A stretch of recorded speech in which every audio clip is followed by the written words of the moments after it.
Hello. Ava, Hi. Billy, Rosalind, Shelly. How's everybody doing? All right. How are you this evening? Doing good.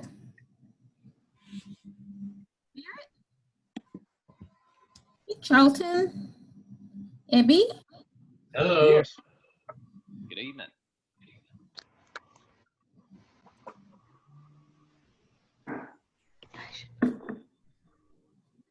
Hey, Eric. How's it going?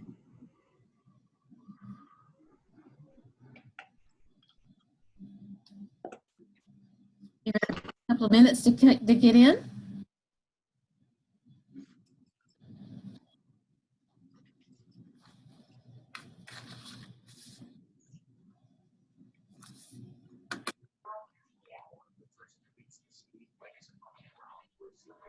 Hey, Vernon.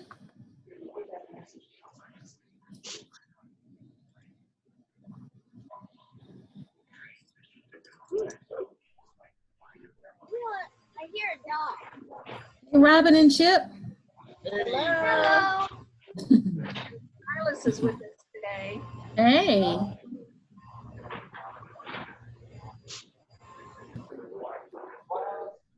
We're gonna give it one more minute and then we're gonna go ahead and start.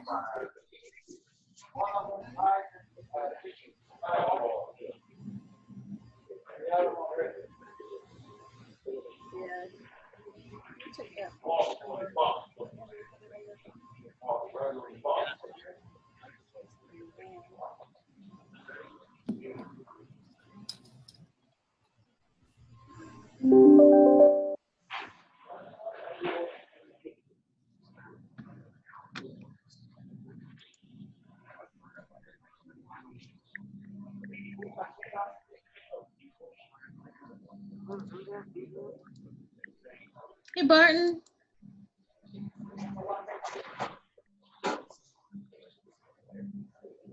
All right, so happy Monday, everybody. Good to see everyone tonight. And if you would please, if you're not speaking, mute your device.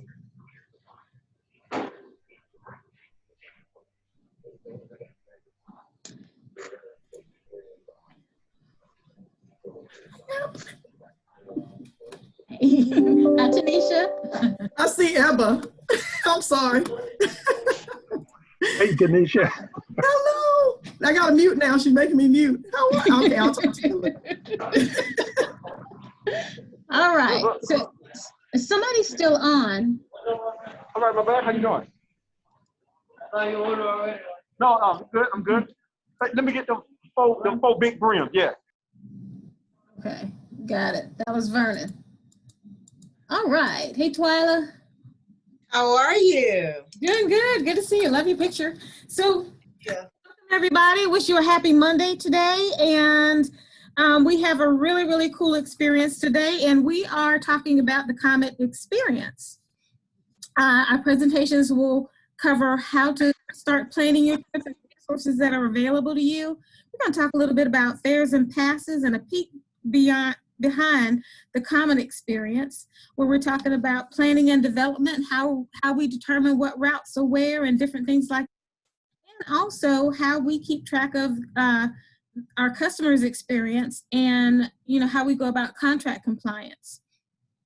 We have a partnership spotlight tonight, and we'll have Blue Bike of South Carolina, Ishana Young-Pierre presenting.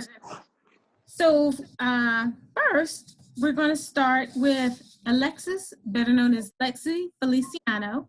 She's our transit traffic checker for the COMET. She's a transplant from upstate New York, and she has been a resident of Columbia for the last 7 years and a longtime rider of the COMET. She joined in February 2020 and works as our transit traffic checker, as I said. In this role, her main function is to collect data and report to the necessary departments. The data she collects helps us make decisions to create a better experience of the COMET for everyone. And I'm going to turn this over to Lexi. Good afternoon, everyone. I'm Lexi. It's nice to meet you all today. I'm going to go ahead and share my screen with everyone, maybe, possibly. Pam, am I able to share my screen? You should be.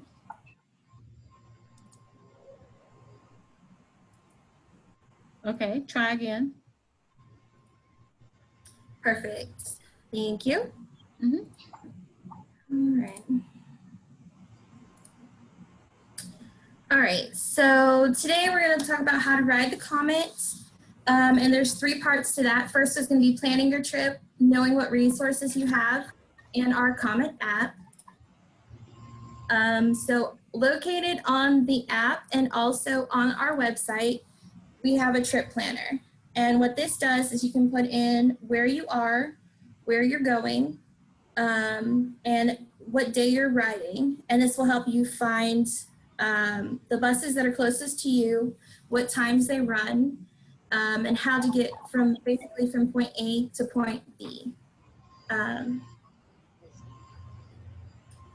The other things that you can use is our route maps. They are all currently at our administrative building. You can find them on our buses. You can find them at Comet Central.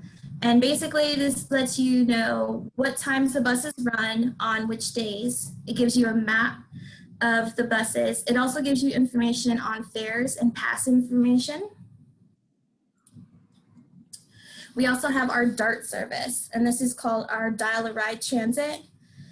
And it's an origin to destination, advanced reservation, shared ride transportation service. There's no restrictions on the purpose or frequency of reservations.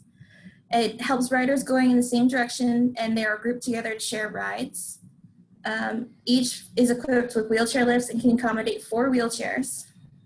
This is on our website, and it provides information on fares, the eligibility to be able to ride our DART service, the DART brochure, the map of the service area, and more information. As for resources we have, as you can see here, this is a picture of the main page of our COMET website. And as you can see right here in the beginning, you can automatically see where you can find your routes. It has route maps. The mobile app gives you more information as well as your trip planner. Other things you can find on our website will be our social media accounts, upcoming information on our past board and committee meetings, information for students who utilize the bus for transportation, job openings and procurement information, information on the Comet Day Express, civil rights information, and more. It's definitely a great resource to learn more about the Comet. Additionally, we have the Comet app. And from here, you can see the exact location and arrival of any of the buses that you're trying to ride. You can purchase a pass for the bus on your phone as well. And when you get on the bus, you just show the driver your phone, and they will go ahead and let you on the bus. Additionally, we do travel training. And travel training allows you to learn how to navigate our system. And we specifically have a travel trainer who helps you with that. Her name is Brittany Terry. She'll help you learn how to pay a fare, how to ride and read our maps and timetables. And she'll actually ride a route with you, and you can ask her any question you have along the way. And that is all I have for y'all today. Thank you, Lexi. No problem. Does anyone have any questions? I would like to add that we are fare free right now, and you must wear a mask or face covering prior to accessing any of the COMET facilities or any of our transit services. So, Okay, Pamela, this is Twyla. So even that Twyla. DART service that she was speaking about is also no fare? There's no fee to do that, to utilize that service? The one that she was talking about, the DART? DART is correct. DART is actually free right now as well. Wow. Yeah. Thank you. Sure. So if there are not any more questions, we'll move on to fares and passes. And I'd like to introduce Rosalind Andrews. She is the COMET's Director of Finance and Chief Financial Officer. She's responsible for managing and directing the COMET's financial and executive administrative activities, goals, objectives, policies, and procedures. Her role encompasses providing oversight to the areas of budgeting and accounting, financial grants and insurance administration, payroll, property management of leases, asset accountability, and audits.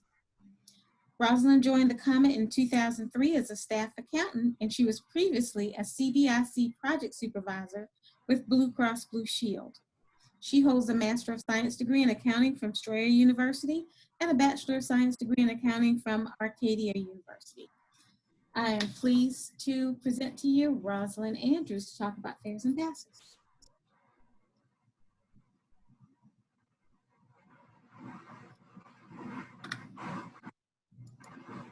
Rosalind?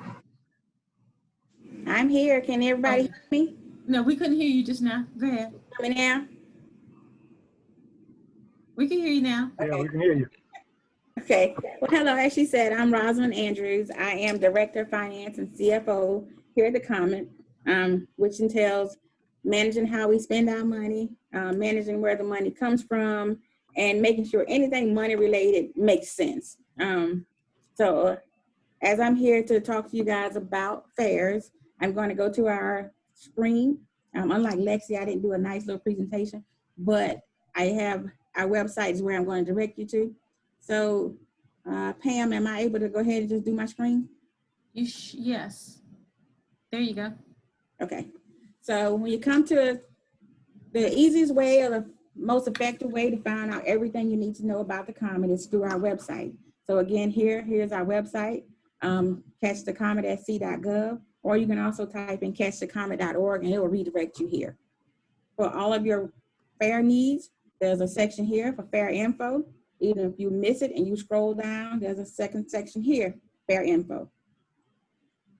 You click on fare info and it'll tell you all about our fares, each fare type, and give you a little information on the category types. So in the past, we sold several types of passes. We've now narrowed them down to at least 3 sections. You can get an all-day pass, you can get a 7-day pass, and a 31. So those are our biggest sellers. So how to determine, and even if you don't have our site, as Lexi mentioned earlier, if you find one of our route maps, all of the information about our passes are on the back side of them as well. So one way, we just initiated a one-way fare because most riders will say, hey, I'm only going one way, I don't want to do, but it's actually kind of beneficial if you will go ahead and get the all-day fare. We have categories for full fare, those people who do not qualify to ride DART, fall into our half fare program, or senior citizens. So full fare is here. Discount fare, as I mentioned earlier, if you're a discount fare, you have to be 61 years or older, fall into a half fare category. Medicaid, I think that's the one, the red, white, and blue card, I always get them mixed up. We initiated some express routes, and those express fares are a little higher. Those express routes go to Newberry. It used to be Batesburg, and Eric, correct me if I'm wrong. Yeah. But we had 3 express routes. They are all here.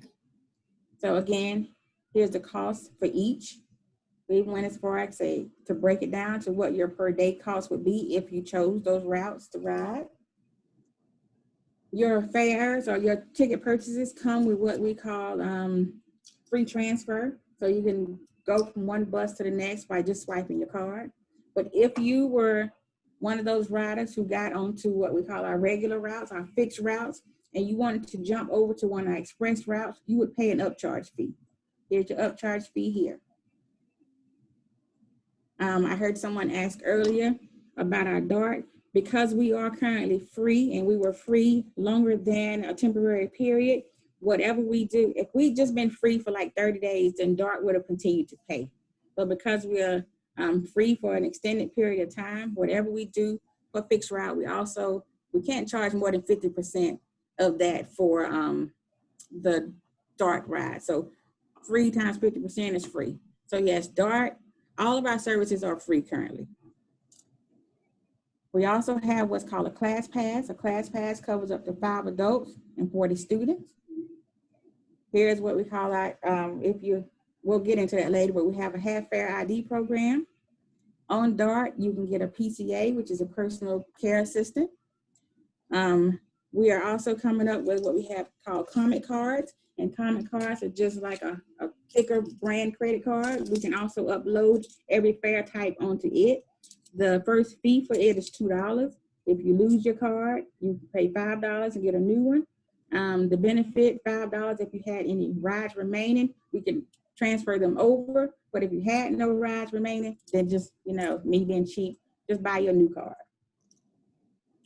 U-Passes are for our college students. Here again, that start you saw up for discount fares, people with disabilities, veterans, Medicare. I'm sorry I said Medicaid, but it's Medicare card holders, youth ages 16 to 18. DART fares, again, are $4 each trip. Does not matter who. Every time you load DART van, it is $4. We have DART 10 ride passes, which 10 times 4 is $40. We've initiated a buddy fare program. The buddy fare program, when there's 5 or more people going in the same direction, is $2 per person.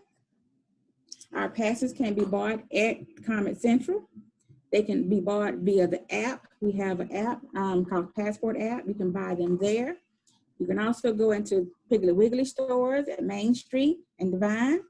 We also have partnership with Eastover, with the town of Springdale and Midlands Technical College. You can buy passes there as well. We've also, Columbia Visitor Center. Amongst all of those avenues of buying, if you also want to buy them online, you can click on here and it'll take you to sc.gov. Right now they're free, so we took them all down, but you can buy passes by mail and we will mail them out to you. Or again, if you want to look at our app, our smartphone app, like I say, it loads up our passes type, and you can also track your buses there. Are there any questions for me that I did not answer to anybody?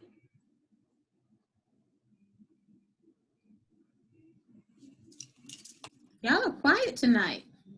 Yeah. Ask me something. I have one question. What's wrong with my hair? Just ask a question. This is Shelly Maddox. Do you have any idea, probably the answer is no, but do you have any idea how long the fares might remain free? For right now, they'll remain free till the end of the year. We're going to revisit in December to see how the economy is going and what, by lead of the governor. Okay. But for right now, through at least December 31st, we'll remain fare free. Thank you, ma'am. You're welcome. That's a good question. Anyone else? Mr. Burns, you look like you have a question. Go ahead. Ask a question.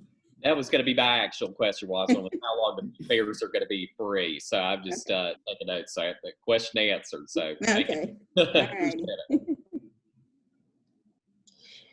I have a question, Ms. Rosalind. This is Twyla Jones. With the buddy system and with COVID and all, you all are probably not doing that so much unless it's family, I'm assuming.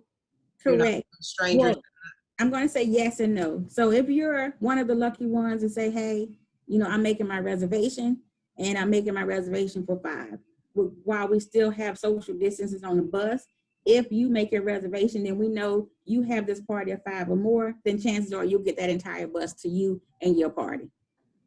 Wonderful. Thank you. Rosalind, it's Melanie Dalton, and I have just one question. How often is the fare structure reconsidered? How often do the fares change? Not that often. We just recently made, if there's a change, it's for the better. It's not to put a shock or a strain on anybody's purse string. We do notify everyone with enough advance notice to let you know it's coming, but it's not a detrimental increase. We haven't had an increase since I've been here. And I know Pam said 2003, but it's actually 2013. We had one decrease while I was here, but we initially went back to our original fares. So we don't, I'd say probably every 5-10 years, if that. Oh my, okay, that's great, thank you. Mm-hmm. Rosalind, I have a question. This is Billy Quinlan, and excuse me, just to explain where I'm coming from, I work in a budget office. So I guess before y'all went fare free, I mean, roughly speaking, how much of your budget was generated from fairs? So you have some outside support with grants or other governments supporting, but how much of the budget was based off of fare? About 2.5 million of our $29 million budget was from passenger fares. Thank you. You're welcome. So yeah, COVID has kind of put a halt on those fares, but thankfully with the CARES Act funding, that's how we are still able to extend fare free to everyone, both DART and fixed route. So that's our part of giving back. We didn't just take the money and sit on it. We are sharing the love. And I love the sound of how it's still $2.5 million is a lot of money, but as a percentage, how little of the budget was fares. That's less than I anticipated. So thanks. Yeah, yeah, you're welcome. And if we'll get into this in, I think it's our next meeting when we really talk about finances and stuff, but we have several funding streams. It's not just fares and it's not just the penny tax. We get federal dollars and we also get grants from the municipalities. Okay. Thank you, Rosalind. You're welcome. Nobody needs me anymore. I'm logging off. Nice to meet everyone. Enjoy the rest of your day and see you when we talk about finances again. Thank you. Bye. Now we'll move on to a peek behind the experience. And I'd like to introduce Natavis, who we call Eric Harris. He is our planning and development specialist. Eric is a native of Atlanta, Georgia, and has established a laudable career in public service. He has worked in the communities of San Francisco, New York, Chicago, and Columbia, South Carolina for the purpose of closing socioeconomic gaps in policy and community resources. His passion reflects why he elected to receive a BS in political science, an MS in public administration, and also pursue an MA in economics. His entry into the field of public transportation came in satisfying his diverse interests when he landed an opportunity as a transportation planning intern and has since never looked back. Eric's present role is as the planning and development specialist for the COMET, where he is responsible for project management and execution of strategic goals. In this commune effort, Eric is frequently engaging with stakeholders to diversify ridership and the quality of service. And also presenting in this category is Tanisha Gibbons, who is our customer experience and contract compliance manager. She was a proud military person, and she says that serving in the military is one of the noblest ways to serve one's country, and that we totally agree. Her military career started in 1994, and this helps her relate a lot of those experiences to her current position. She understands that one of the most important components to the success of contract compliance is a healthy and productive line of communication between the client, contractors, and customers in order to get projects done. Throughout her career, Tanisha has worked with organizations across a wide range of industries, from government to airlines to contracting. She's a dog lover and vacation planner from Baltimore, Maryland. And now we'll first start with Eric Harris. How's it going, everyone? So yes, I am Natavis Eric Harris, and I work here with the COMET as a planning and development specialist. I'm really excited to see how many people's on the call. Right before the call, I saw Pam and how many people were going to be on the call. She gave me this big number, and I said, wow, how did you find that many people? So hopefully that we can see this many people show up for events with not only with the city, but also with the COMET when we start doing public outreach for various projects that we're working on. But again, I'm excited to see everyone here. I'm just going to share my screen really quickly so you guys can engage in a project that, well, I can share some information on a project that I am working on.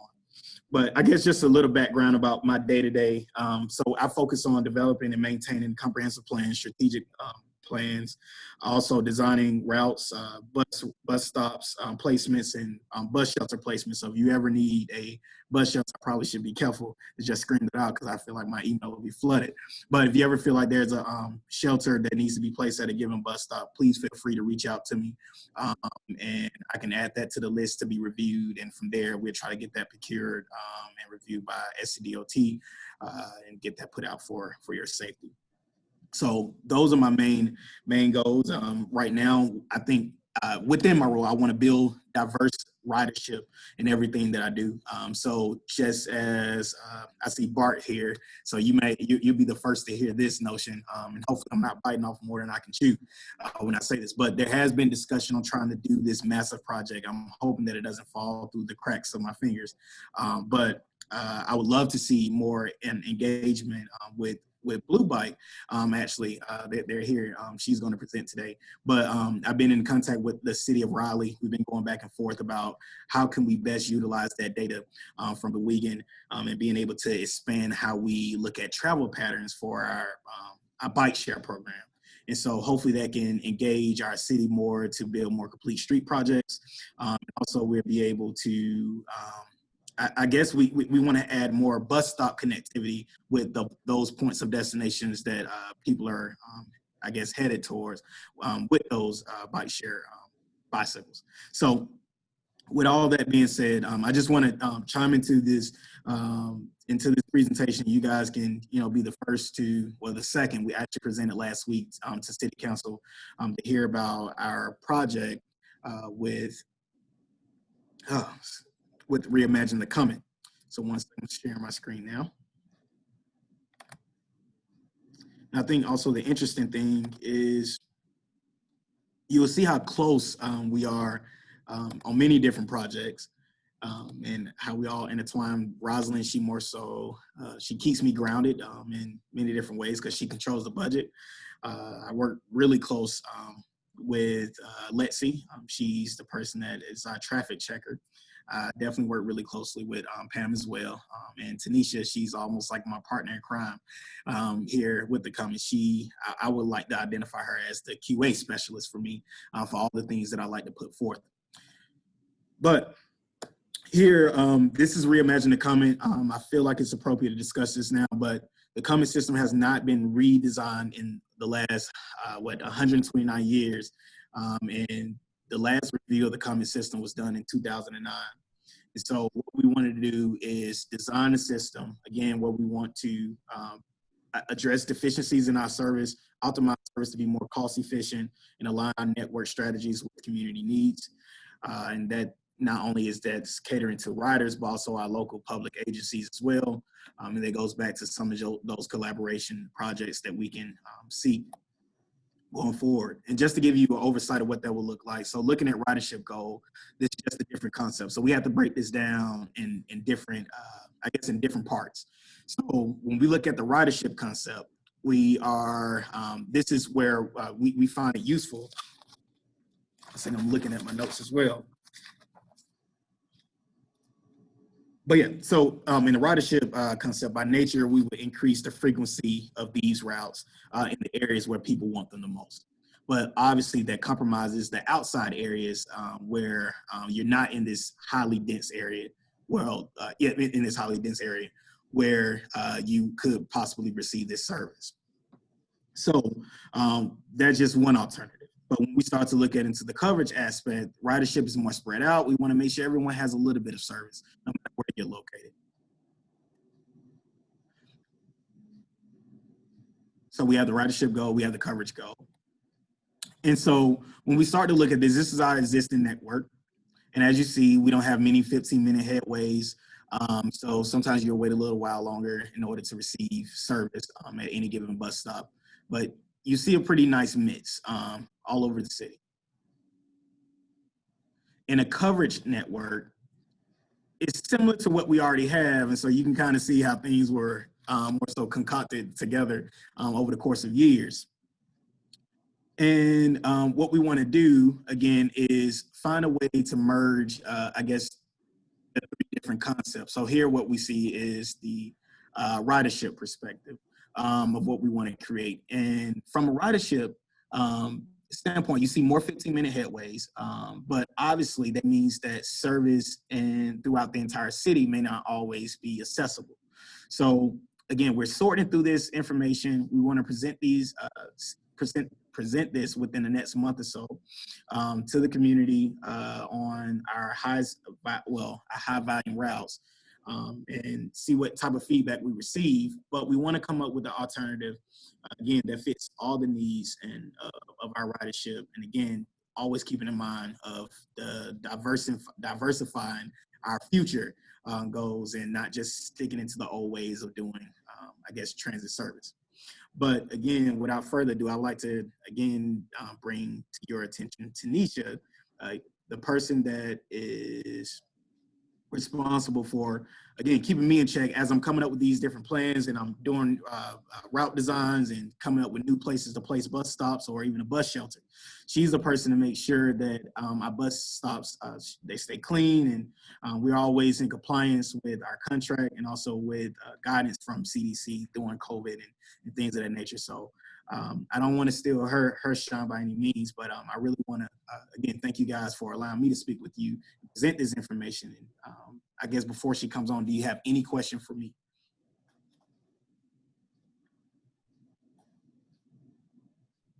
See if I can. Any question about route design? I have a question on this one as well. This is Billy Quinlan again.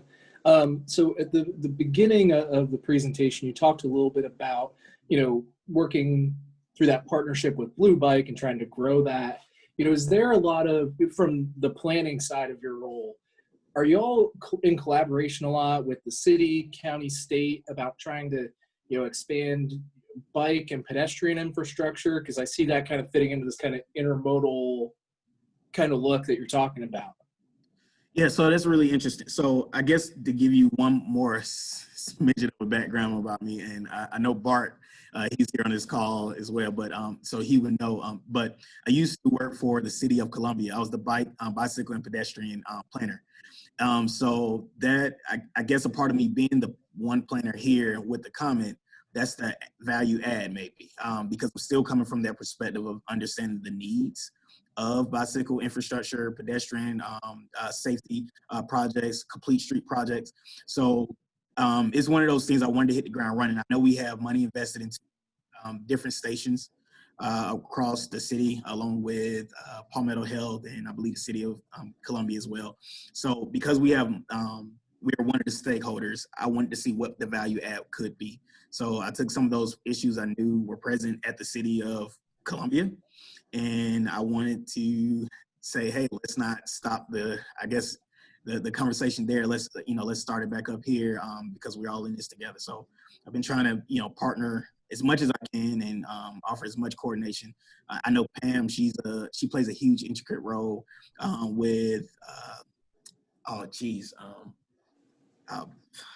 the BPAC, there we go. But yeah, she's a part of BPAC, and Bart is a member as well. And so she's the spokesman as they start to work through different plans. I'm pretty sure Pam will always be helpful in that process to bring information back. But we want to stay as close as we can, even though we're more transit specific.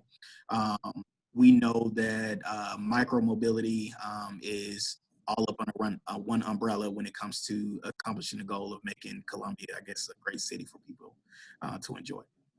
Awesome, thanks. Thank you, Eric. Tanisha? Oh, wait a minute, hold on, we have a question.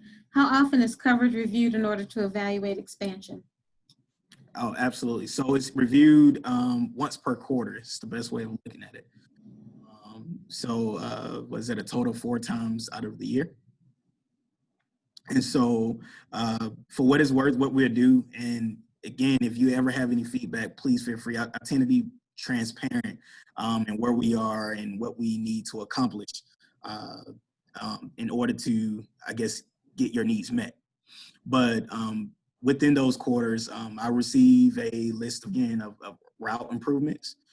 Not only from the bus operators, but also from John Endo, our executive director himself, and things that I observed, and also from the community. So when I receive that, I review that, and we propose changes, and we put those out as we see fit. Just as simple as that. All right. Thank you, Eric. Now we go to Tanisha. Hello. Here we go. So as she said, I'm the customer experience and contract compliance manager. Let's start with the customer experience. The customer experience is anything that happens with the passengers or front facing, anyone that's facing the public. We have customer service representatives, or what we call customer experience representatives, that will answer phone calls. We get comments, complaints, or accommodations on a regular basis. So let's say for the month of September, I think we had probably 107 between comments, accommodation, or complaints. So on each bus is John Ando's face, John Ando's phone number. We get complaints or comments from Facebook, Instagram, and we also get people that may call in to the customer service line. The number that you see on the side of the bus is the 7100. Where's my bus? I left my phone on the bus. I left shoes on the bus or a bag, and we get those all day, every day. We start at 7 a.m. and we end at 7 p.m. now that we're in COVID. Once this is all over, the customer comment line will be open till 9 o'clock at night, which also includes COMET Central, downtown on Sumter and Laurel. So that's also part of the customer experience. I also handle what we call bad customer experience trespass notices. So we have what we call rules of the road. If the passengers don't abide by the rules of the road, they could get suspended, they could get a revocation, and sometimes, depending on their appeal letter, they may get reinstated. So that's handled by this office too. So let's move right on into contract compliance. That's probably the biggest. Anything where our contract and our subcontractors, to include paratransit or the landscaping or mystery riders, any subcontracts that we have, I just make sure that we stay in compliance, as I am the eyes and ears, as you can see, for the contract. I have the responsibility of the oversight of the comments from facing programs. And let's see, that's transit operations and the liaison for like I said, any contracts or anything that happens downtown with COMET Central. So we're always looking to improve service quality. So we often have meetings like our COVID-19 meeting that happens, I believe it's every other Thursday now, well, Tuesdays and Thursday, our COVID-19 meetings to say, how can we, keep the cleanliness up on the buses? Our reliability measures are tracked in our system. We have a data management system. They're tracked by cleanliness, friendliness, service, planning, and also finance. So there's different avenues to track any of the customer comments, which also leads to the compliance of the contract. What else can I say? Monthly safety meetings. We make sure the staff and also the operators attend the monthly safety meetings. Even though most of the staff, don't operate buses, they need to know what's going to happen when they go out and ride, because we often use staff as mystery riders also, or, they go back and report what's going on at the bus stops or what's going on the bus. And I think that's about it. We have 104 vehicles. So I often have to track or see how many were washed during the night, or making sure they're fogged. Each bus needs to be fogged 4 times a week for COVID-19. So each week there needs to be 104 buses that are detailed, which equals 416 buses by the end of the month, so we can make sure they're clean and safe to ride on. But in a nutshell, that's probably about it. It's probably a little more, but I think that's enough. Anybody have any questions? Tanisha, we have a question from Daryl Ray. How many paratransit vehicles? 22. Okay. I'm sorry, 23, because we have 2 minivans. Okay. And then Charlie Siemens had a question. I think we answered it last week, but we can revisit this. The number 1 most frequent positive remark and the number 1 most frequent negative remark from riders. The negative remark is a mean driver. Your driver was mean to me today. The number 1 positive remark is that the bus was on time. So yeah, I hate to say it, but the bus was on time, and we're happy to get those. But We don't like the mean bus driver one, so we'll have to review video and, deal with that when it happens. But that is the number one remark, the worst remark. So Tanisha, this is Twyla Jones. There are cameras on every bus? Yes, every bus. Okay. There's 1, 2, 3, let's see. 3 on each side, two on each side on the outside, and I think there is 6 on the inside. Wow. And you mentioned, go ahead, Tanisha. I have one more question, but go ahead and finish your thought. Okay, so we can see pretty much, and the cameras are very clear. We can see the cameras, and also there's cameras at COMET Central too. So we have about 9 cameras at COMET Central between the inside and the outside. Are you able to review in live time? Yes. There's also something called Smart Drive on the bus, where it activates if the driver, it depends on what the driver does, whether they're speeding. If they yawn, it'll activate and take a snapshot. I think it's 15 seconds before and 15 seconds after, or 10 seconds before and 10 seconds after. Thanks. Where I see you nodding. So it picks up on the driver's habits. If a driver tries to eat while they're sitting in the seat, it picks up on everything that the driver does, the speeding, if it hits a hard bump. So we'll still have that live footage also with the cameras that are also on the bus. Wow. You mentioned one other thing about losing phones, or I guess baby bottles or toys or whatever. Mm-hmm. Is there a lost and found Yes. office that's open, say, beyond closing? If this person really needs their phone and you are closed, are they having to just wait to the next day, or is there 20? Well, it depends. The lost and found, everything in lost and found gets taken to COMET Central. So we log it in, no matter where it was found, it gets taken to COMET Central.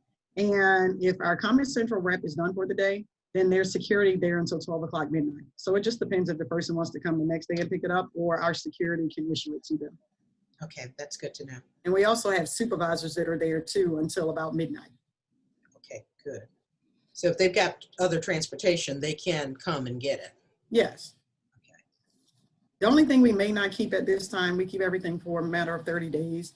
It just depends. There's some things where people leave bags of food or bags of clothes. So if they don't pick those up within 72 hours, we discard them. Okay, great. Tanisha, following up on that question, Daryl Ray wants to know, are there cameras and Smart Drive also on the paratransit vehicles? Yes. Okay. Lastly, Tim James had a question. How many COMET employees have been diagnosed with COVID? And for these purposes, I'm probably wanting to know how many customer-facing employees have been diagnosed with COVID, because that's the thing that's important to the general public. Tanisha, correct me, I think it's 4 drivers? Yes. Yeah. Yes. I was going to refer that one back to you anyway. Yeah. I generally put those press releases out. So we've had 4 drivers that have been diagnosed, and we report that because we believe in full transparency. And they're recovering. We have lots of safety type things here. We have, I think John talked in the first meeting about the fact of how we have temperature checks at all the entry stations in the building. So when they come in for their shift, they get their temperature taken. The COMET is paying for COVID testing every other week, pretty much. And we've been doing that for the past month or so. We had them intermittently before, but they're all voluntary. Of course, people can also get COVID tests out in the community, and we work with DHEC to publicize where low-cost, no-cost testing is taking place. All right, thank you, Tanisha. Thank you. Have a good evening. All right, you too. So now we're in the partnership spotlight, and we're so thrilled to work with Blue Bike South Carolina. And we have tonight young Pierre, who is in community outreach and business development for Blue Bike of South Carolina. Ishana has been in the creative industry for 12 years as a graphic designer and marketing professional. She is proficient in generating revenue by implementing cutting-edge branding campaigns, visual marketing, and branding design. Her creative journey has allowed her to change the narrative of many businesses in South Carolina, outside of South Carolina, and as well as outside of the United States. Ishana takes a hands-on approach with her clients, which she believes unlocks opportunities for success, growth, and abundance. Whether it be digital, print, or marketing, she takes the vision of her clients and adds a cool factor. Audience awareness is a pivotal component of how she navigates and customizes a marketing strategy that will work for industries from A to Z. And it's my pleasure to welcome Ishana. Hey everyone, it's really good to be here. I'm just going to run through basically how our partnership with the COMET started. Last year, the COMET came on as our secondary sponsor. Of course, the title sponsor is Blue Cross and Blue Shield of South Carolina. The COMET has a total of 8 stations that they are sponsoring. Of those 8 stations, let's see, 4 of them are payable kiosk, which means you can go there and actually swipe your card and rent a bike that way instead of using your mobile app or key fob or member card to unlock a bike. So I'm gonna share my screen really quick.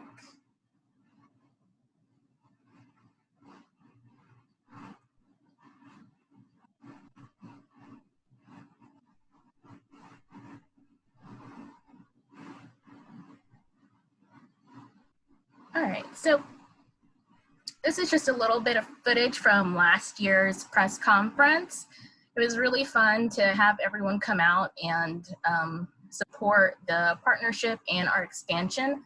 We have a total now of 18 stations, and like I said, 8 of them are COMET sponsored.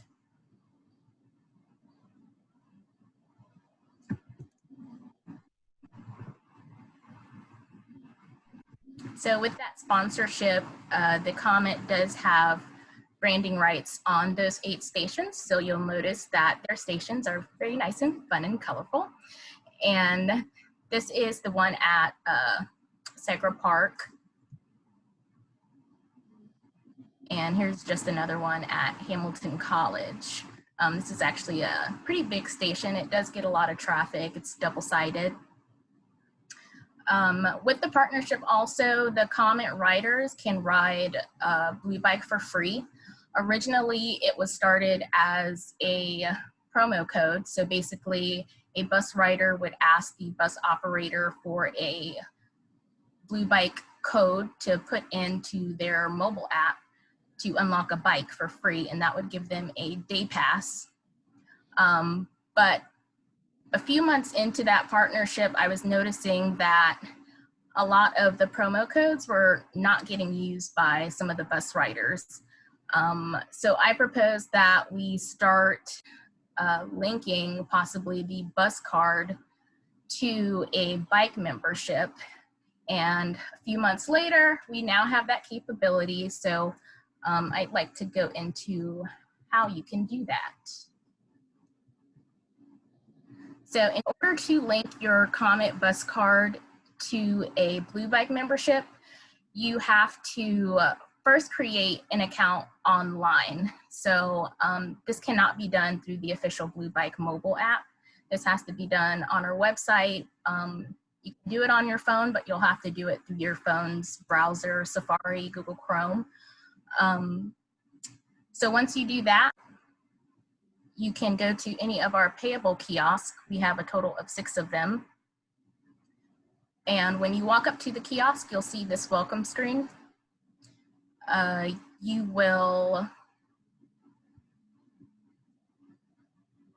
tap the menu in the upper left-hand corner, and you will see link the COMET card.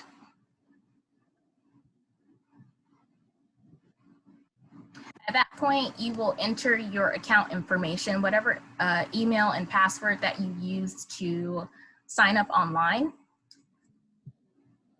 And then from there, make sure, of course, you have your COMET card on you because this is how you link it. In this step, after you confirm your information, the screen will ask you to basically swipe your card. You're going to swipe your card over the black area pin pad, and you'll hear a beeping sound when it actually registers. And then on the next screen, you'll see that your card will be successfully linked. So at that point, you can actually check out a bike. It is good for a day pass. So that means you are able to access the Blue Bike system for 24 hours. However, it's only 45 minutes. So you can have unlimited 45-minute trips. If you do go over the 45 minutes without docking your bike at any one of our stations, whether it's a Blue Cross station, a COMET station, the overage fee for that is $2 per additional half hour. If you do get an error after you try to link your card, I would suggest going back maybe 1 or 2 times to just make sure that you typed in your email and password correctly. If that doesn't work, it will show you the customer service number, and you can call customer service and they will be more than happy to help you out.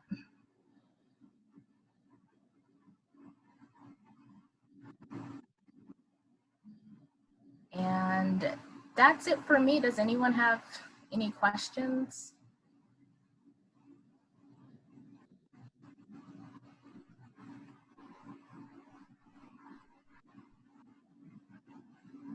Any questions for Ishana about Blue Bike? Ishana, it's Melanie. What is your ridership like at the moment? How often are people using this kind of service? Well, people are definitely still riding, of course, because of COVID-19 and the pandemic. Our numbers are a little bit lower. Right now, we're actually in our slow season, so numbers generally tend to tick down, whether it's pandemic or not, during this time of year. Ishana, there's a question from Ben Kessler. He wants to know, do you have any specific ridership numbers for Blue Bike, and what are some of the most popular stations? Well, this month we are celebrating our 2nd anniversary. It was last Thursday. I published some numbers. If you go to our bluebikesc.com, our website, we have the press release published on the homepage. There is a link there that'll show you some numbers. It'll take you to an Excel document. Our popular stations for our 2nd anniversary numbers, firstly, of course, is everyone's favorite is Riverfront Park. That one will probably always be our most popular station until we probably expand into some other avenues. But that one's definitely very popular. Our 2nd most popular is Benedict College. I believe the 3rd one was Main and Gervais. Then we had Foundation Square.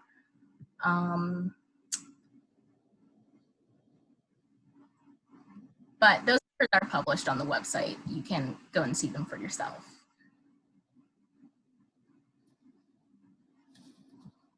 Okay, thank you. Thanks, Ishana. So as we wrap up this evening, I want to first of all thank our presenters and also thank everyone who joined us tonight for our class. And I want to take this opportunity to remind you that our very last class is October 26th, and it's the COMET experience. And, you know, deferring to people's comfort level, it's optional, and it will be another of the COMET experience where we're actually going to take a trip on SodaCat. But I'd like to know, just email me or, you know, drop me a line, let me know if you're interested in going on that trip. And it's more than likely going to be a tripper bus. And as we told you in our last meeting, a tripper is a bus or a vehicle that follows a vehicle, another vehicle that has a standard route. So in other words, it won't be the soda cap that's on route, it will be one following that one or tripping behind it. And that's because our class is kind of large to make sure that we can properly board and not be too crowded, because we can't have any overcrowding, but we will definitely accommodate the people who would like to go. So just drop me a line, let me know if you're interested. And we also have a little gift for you at that class as well. So with that being said, any last minute questions from anybody? All right, that concludes our class. Thank you all. I will see you next week, and I'll send a recap from this meeting as well. Thank you. Thank you. Thank you, Pam. Thank you. Thank you. Thank you so much. Have a good night. Thank you. Thank you. Thanks so much. Thank you. Thanks, Mary. Thanks, Merritt.